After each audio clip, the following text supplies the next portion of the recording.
Aujourd'hui, je parcours la franchise Zelda et ses 38 ans d'histoire pour trouver les ennemis les plus bizarres. Que ce soit des vaches extraterrestres seulement présentes dans un spin-off obscur ou des plus connus comme les chuchus qui ressemblent juste à des culbutoqués souffrant d'insomnie. Dans le premier jeu Zelda de 1986, quelques ennemis se démarquent comme les Pole Voice. Eux, c'est intéressant dans les jeux où un micro est disponible comme sur DS, on peut les tuer en criant. C'est pratique pour les éliminer facilement et aussi avoir l'air fou dans un avion. Je suis pas un terroriste, j'essaie juste de tuer des lapins. Les gorillas sont des rats qui, avec leur petite ceinture, ont le même style que Maître Splinter sans les problèmes d'articulation. La suite des aventures de Link vient avec une obsession des ennemis qui flottent dans le vide. Les rats sont des têtes de dragons volantes, mais bon, ils crachent pas de feu, là, ça serait absurde, ils ont même pas d'estomac. Sinon, il y a aussi des têtes de loups qui crachent du feu. C'était quoi votre prochaine idée d'ennemi? De l'air? Oh, tabarnak! Dans Link to the Past, c'est la première apparition des légendaires poules meurtrières qui ont traumatisé des millions de joueurs. Un de mes ennemis bizarres préférés, c'est les Snapdragons, une espèce de plante carnivore qui, selon le manuel d'instruction, a été créée par un alchimiste fou. Même si, bon, le plus impressionnant, c'est que même sans main, ils ont réussi à mettre des bottes. Link's Awakening devient vraiment bizarre avec des concombres qui, au contact de poudre magique, se transforment et commencent à parler. Le pire, c'est la version d'origine allemande où il essaie de faire notre éducation sexuelle. Attends chérie, faut se protéger, le concombre allemand le dit. Sinon, n'importe qui a joué au jeu sait que des ennemis de Mario sont présents et ici, c'est juste bizarre. Tu sais, un Goomba, c'est menaçant quand t'as un plombier qui a comme arme ses pieds, pas quand t'as une épée. Par contre, le caméo le plus surprenant reste l'anti-Kirby. Non, c'est censé être un héros, pas un ennemi, c'est comme si Mario sortait d'un tuyau pour essayer de nous kidnapper. On arrive à ma portion préférée, la période sombre que sont les jeux CDI. J'ai vraiment envie de toutes les mettre parce que bon, tout est dégueulasse. Les plus traumatisants, c'est les genres de singes ou je sais pas pourquoi, mais il y a comme trop de focus et de détails sur leur cul. Leur derrière a l'air plus content d'être dans le jeu que cet ennemi-là. Mais honnêtement, je pense que rien peut battre le troisième jeu CDI et les imitateurs de taupe. C'est vraiment juste un humain qui porte essentiellement le costume de quelqu'un qui se force pas pour l'Halloween. Le plus triste, c'est qu'il n'y avait pas de budget pour un acteur. C'est clairement un des développeurs. Je me souviens du sentiment de sortir de la forêt d'Ocarina of Time pour découvrir le monde avec ma curiosité d'enfant et vivre pour la première fois le sentiment de regret instantané. J'entends encore ce son-là dans mes cauchemars.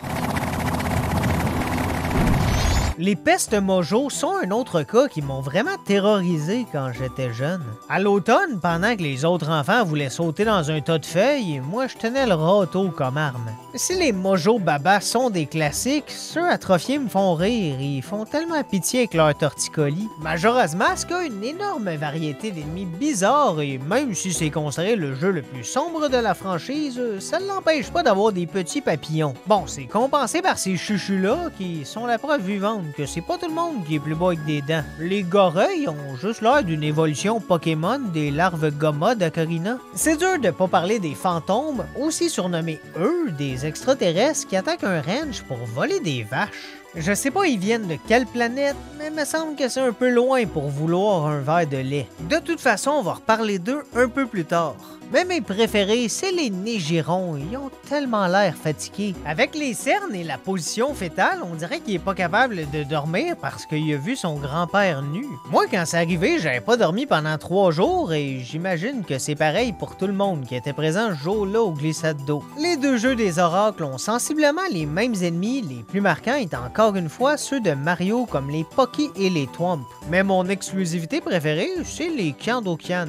Des petites chandelles, pas super menaçantes parce qu'elles dorment et peuvent être évitées, mais on peut les allumer, ce qui les fait paniquer avant d'exploser. Ouais, faut être un peu psychopathe pour pas juste les laisser dormir. Wind Waker a un style visuel vraiment unique et même si les effrois sont des ennemis qu'on a vus par le passé, c'est surprenant à quel point le design cartoon les rend encore plus terrifiants que surréalistes. Je sais pas, avec leur gros sourire, ils sont beaucoup trop contents d'essayer de nous manger. Si vous détestez les insectes, Minish Cap est peut-être un jeu à éviter avec des chenilles, des coccinelles, des mouches, des scarabées et ensemble ils peuvent tous rire de la limace qui ose s'appeler Slogula. Slogula, on dirait une version de Godzilla qui a fondu au micro-ondes. Twilight Princess est un des jeux qui m'a le plus marqué et je sais pas pourquoi, mais les Bumskits avec leurs jambes longues et minces pourraient faire des annonces sexy de bas collants. J'adore le ver tuile qui est aussi agile qu'une otarie avec un ballon sur son nez. Sa place c'est pas dans un Zelda, c'est au Cirque du Soleil.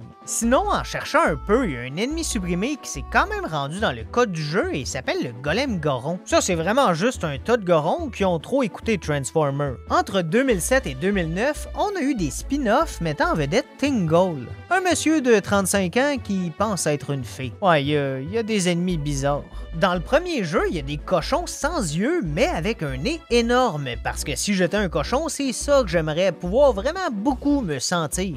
Même s'ils n'ont pas vraiment leur place dans l'univers avec leur costume, il y a des bodyguards normales parce que ça prend un peu de normalité pour nous préparer aux vaches à tête d'extraterrestres. J'aime que dans le jeu, c'est sous-entendu que c'est les vaches de Majora's Mask une fois retournées du kidnapping des aliens. Le deuxième jeu est uniquement sorti au Japon et c'est un peu moins excentrique. Moi, j'ai dit un peu, hein, ça reste une exclusivité japonaise. Je pense que c'est plus terrifiant que c'est pas une vraie cloche démoniaque, mais un enfant avec un costume. Sérieux, c'est hyper serré sur son visage, je sais même pas comment il respire, mais il a les jambes à l'air. Pour Phantom Hourglass, il y a Jolene. Ça me fait rire un ennemi concret humain avec un nom, surtout qu'elle prend bien soin de se nommer. Je suis pas un expert, mais me semble si j'attaque quelqu'un, mon but c'est de donner le moins de détails possible. Rendu là, laisse toi-même un portrait robot. Les scarabées portent un casque pour faire de la soudure et il y a aussi deux ennemis assez uniques avec le bon vieux classique d'un seul œil. T'as la grosse brute bleue qui porte un petit chapeau de fête et les planteuils qui ressemblent juste à une créature créée par un enfant malhabile dans le jeu sport.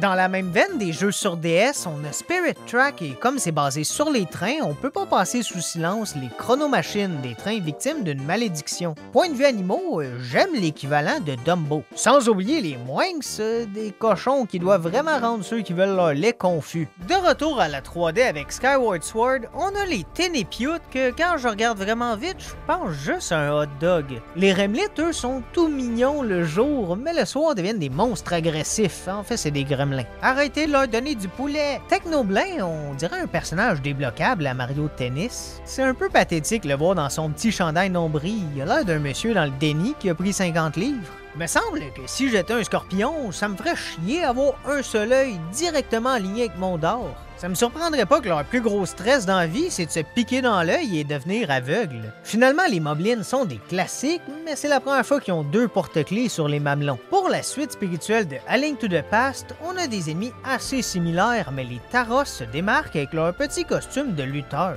Les Octoroks sont super fréquents dans la série, mais j'ai pas le choix de donner une mention spéciale pour le lanceur de baseball avec sa casquette. Breath of the Wild est pas connu pour sa variété d'ennemis, mais je pense que de toute la série, ils ont mes Wizrobs préférés. Ils ont l'air fous et ridicules, surtout comment ils bougent, mais zoome pas sur leur tête parce qu'ils sont beaucoup plus épeurants que je pensais. Il y a aussi les Yiga, aka les pires ninjas au monde.